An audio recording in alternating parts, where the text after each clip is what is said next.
ജോസ്, ഈ തോൽവികൾ നമ്മളിപ്പോൾ ചർച്ച ചെയ്തു. തോൽവികൾ, വിജയത്തിൽ നിന്നും തോൽവിയിലേക്കുള്ള ആ ഒരു പോക്ക്, അത് വെറുതെ ഒരു പോക്കായിരുന്നില്ല, തലകുത്തി വീഴുമായിരുന്നു. അപ്പോൾ ഈ തോൽവികളിൽ നമ്മൾ കളിക്കാരെ, അവരുടെ ബാറ്റിംഗ്, ബോളിംഗ് ഇതൊക്കെ വിശകലനം ചെയ്തു. അവർ തല്ലുകൊണ്ടത് പറഞ്ഞു, അവരുടെ ഫീൽഡിംഗ് മോശം, ഇതെല്ലാം പറഞ്ഞു. പക്ഷെ നമ്മൾ തൊടാത്ത ഒരാളാണ് നമ്മുടെ കോച്ച് ഗൗതം ഗംഭീർ.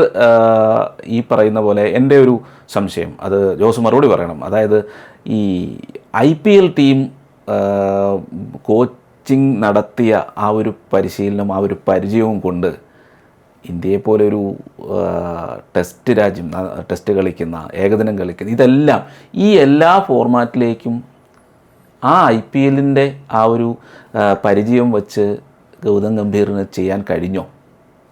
ആദ്യമേ തന്നെ ഒറ്റ ഉത്തരം കഴിഞ്ഞിട്ടില്ല. മണിച്ചിത്രത്താഴ് എന്ന് പറയുന്ന സിനിമയിൽ ശ്രീദേവി ആണ് യഥാർത്ഥത്തിലുള്ള രോഗി എന്ന് വിശ്വസിച്ചാണല്ലോ എല്ലാവരും നടക്കുന്നത്. പക്ഷെ മാടമ്പള്ളിയിലെ യഥാർത്ഥ മനോരോഗി അത് നിന്റെ ഗംഗയാണെന്ന് മോഹൻലാൽ സുരേഷ് ഗോപിയോട് പറയുമ്പോൾ ഒരു ഞെട്ടലുണ്ട്. പക്ഷേ ഇതിപ്പോ BCCIയുടെ ഗംഗയാണെന്ന് പറയണോ? അങ്ങനെയാണോ ജോസ്? ഏകദേശം BCCI അത് പറയേണ്ട വരികയാണ്.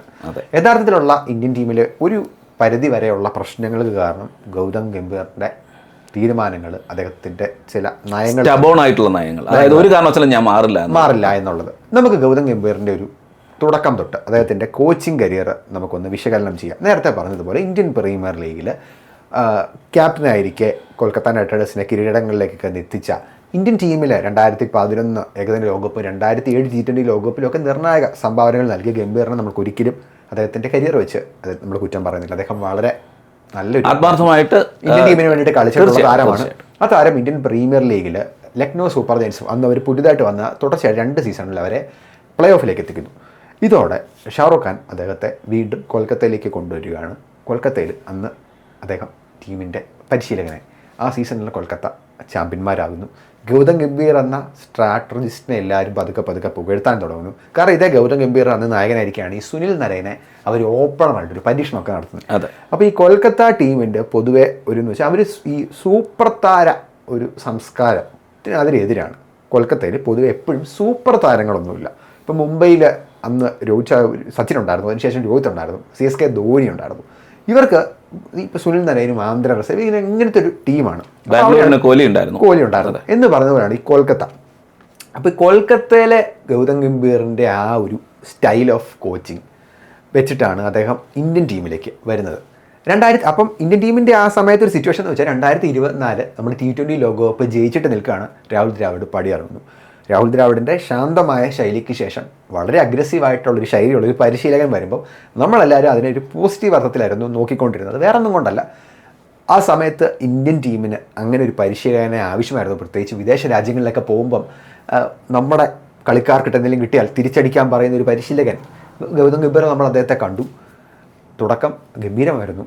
2025 ചാമ്പ്യൻസ് ട്രോഫി അത് നമ്മുടെ സ്വന്തമാക്കുന്നു. ചാമ്പ്യൻസ് ട്രോഫിയെ കുറിച്ച് പറയേണ്ട ആവശ്യമില്ല.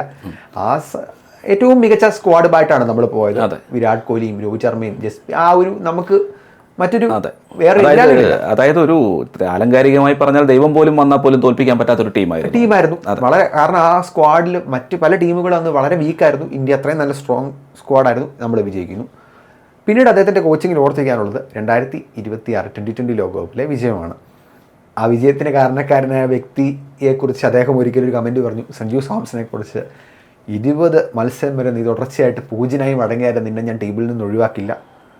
എനിക്ക് തോന്നുന്നു അക്കാര്യത്തിൽ ഇപ്പോഴും മാറ്റമില്ലെന്ന് തോന്നുന്നു.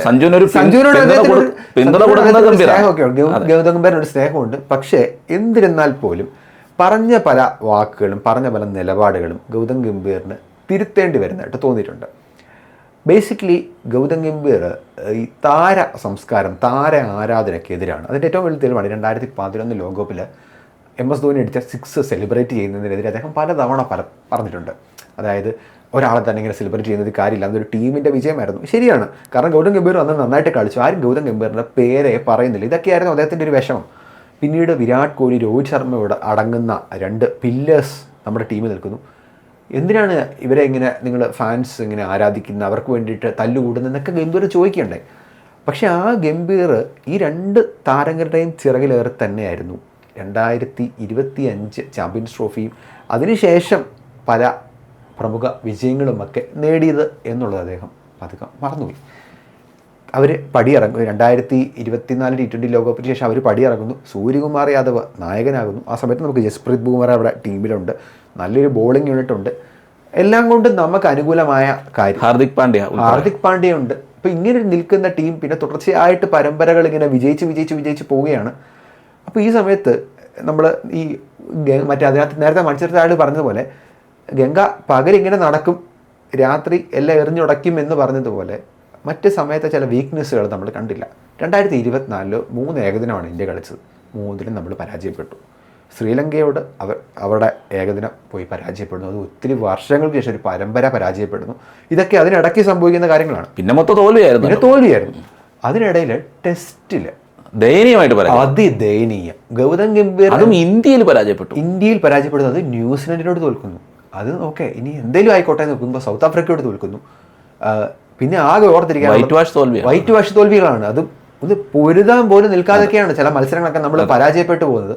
നമ്മൾ നേരത്തെ പറഞ്ഞ ഈ 1 റൺസിന് 2 റൺസിനൊക്കെ പരാജയപ്പെട്ടാൽ അതിനെ ഒന്ന് പൊരുതി തോറ്റുന്നെങ്കിൽ ഇതൊന്നുമില്ല. നമുക്ക് നമ്മുടെ വീക്ക്നെസ് എല്ലാം അവർ വന്നിട്ട് ഇവിടെ വന്ന് എക്സ്പോസ് ചെയ്ത് കാണിക്കുന്നു. ആകെ ഓർത്തിരിക്കാനുള്ളത് ഇംഗ്ലണ്ടിനെതിരായ ആ ഒരു പരമ്പര, ടെസ്റ്റ് പരമ്പര സമനിലയിലാക്കിയത് മാത്രമാണ്. നമ്മൾ ഏറ്റവും മോശം പരിശീലകനായിട്ട് പറയുന്നത് ഗ്രെഗ് ചാപ്പലിനെയാണ്. ഗ്രെഗ് ചാപ്പലിൻ്റെ വിന്നിംഗ് പെർസെൻറ്റേജ് പോലും ഗൗതം ഗംഭീറിന് ടെസ്റ്റ് ഫോർമാറ്റിൽ ഇല്ല. ടെസ്റ്റ് ഫോർമാറ്റിൽ 40% താഴെ. ഇത്രയും വീക്കായിട്ടൊരു സ്റ്റാറ്റ്സ്. പക്ഷേ ഗൗതം ഗംഭീർ ആ ഫോർമാറ്റിൽ ഇമ്പ്രൂവ് ചെയ്യാൻ ഒന്നും ചെയ്തിട്ടില്ല എന്നുള്ളത് നമുക്ക് വ്യക്തമാണ്. അതായത് നമ്മളിപ്പോൾ പറഞ്ഞ പോലെ T20 മാത്രമാണ് കോച്ച് എന്ന് പറയുന്ന ആളുടെ ഒരു വിജയമായിട്ട് നമുക്ക് തോന്നുന്നത്. ഏകദിനത്തിൽ അതായത് വൺ ഡേ ഇൻ്റർനാഷണലിൽ നോക്കുമ്പോൾ വിരാട് കോഹ്ലിയും രോഹിത് ശർമ്മയും അടങ്ങുന്ന ഒരു വലിയ ടീമാണ്. അപ്പോൾ അതിൻ്റെ ഒരു മാറ്റം അവിടെ ഉണ്ടാവും. അല്ലെങ്കിൽ അവരുൾപ്പെടെയുള്ള ഈ ഗൗതം ഗംഭീർ അത്ര മികച്ച കോച്ചായിരുന്നെങ്കിൽ ഇവരും കൂടെ ചേരുമ്പോൾ ഒരു വലിയ വിജയ ശതമാനം ഉണ്ടാകേണ്ടതാണ്. അതില്ല. ആകെ ഒരു പറഞ്ഞു നിൽക്കാൻ പറ്റുന്നത് T20 ഇപ്പോൾ ഈ തോൽവി കൂടെ ചേർന്നപ്പോൾ ഏകദേശം 60% താഴുന്ന ഒരു വിജയ ഇത് മാത്രമാണ് ഗൗതം ഗംഭീറിനുള്ളത്. അപ്പോൾ എനിക്ക് തോന്നുന്നത് ഈ ഒരു സാഹചര്യത്തിൽ കോച്ചിനെ മാറ്റേണ്ടതല്ലേ എന്നൊരു ചോദ്യം. കോച്ചിനെയും കോച്ചിൻ്റെ കൂടെയുള്ള സപ്പോർട്ടിംഗ് സ്റ്റാഫ് തീർച്ചയായിട്ടും മാറ്റേണ്ടിയിരിക്കുന്നു. കാര്യം ഫീൽഡിംഗ് എന്തൊരു മോശമാണ്. ഈ ദിലീപ് എന്ന് പറയുന്ന ഫീൽഡിംഗ് കോച്ചാണ്. നമുക്ക് ഏറെ നാളുകളായിട്ട് അദ്ദേഹം ഇന്ത്യൻ ടീമിനൊപ്പം വർക്ക് ചെയ്യുന്ന ആളാണ്.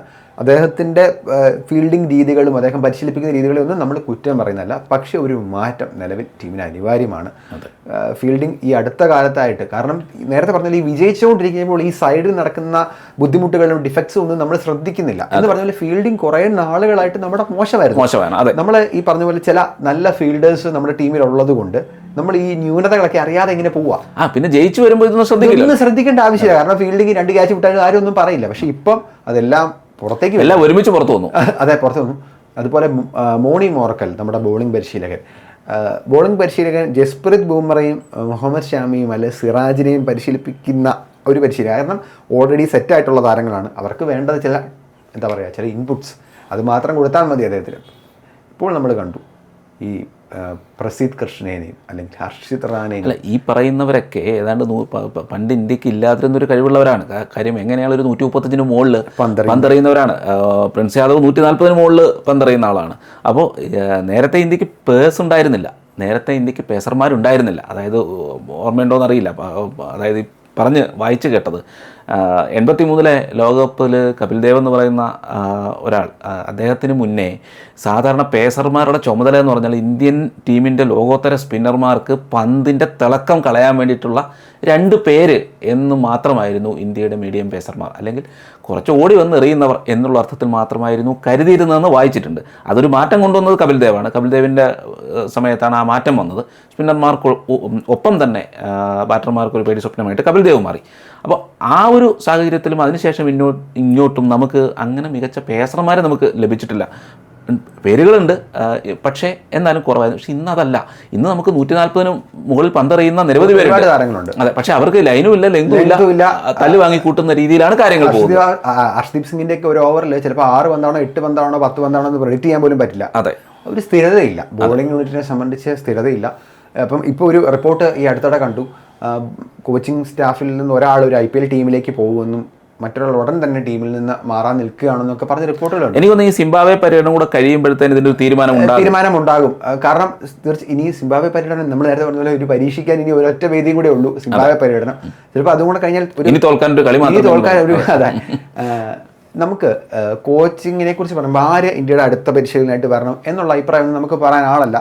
ഒരുപാട് ഓപ്ഷൻസ് ഉണ്ട്. അപ്പോൾ ആരെങ്കിലുമൊക്കെ വന്നോട്ടെ. പക്ഷെ ഒരു കാര്യം പറയാം, ഈ ഗൗതം ഗംഭീർ എന്ന പരിശീലകന് പറ്റിയൊരു ചെറിയ പിഴവ്, നമ്മൾ ഈ കഴിഞ്ഞ 2022 ഫിഫ ലോകകപ്പും 2026 ഫിഫ ലോകകപ്പിൽ അർജൻറ്റീന ടീമിൻ്റെ പരിശീലകൻ ലയണൽ സ്കലോണിയെ കുറിച്ചൊരു കാര്യം പറയാം.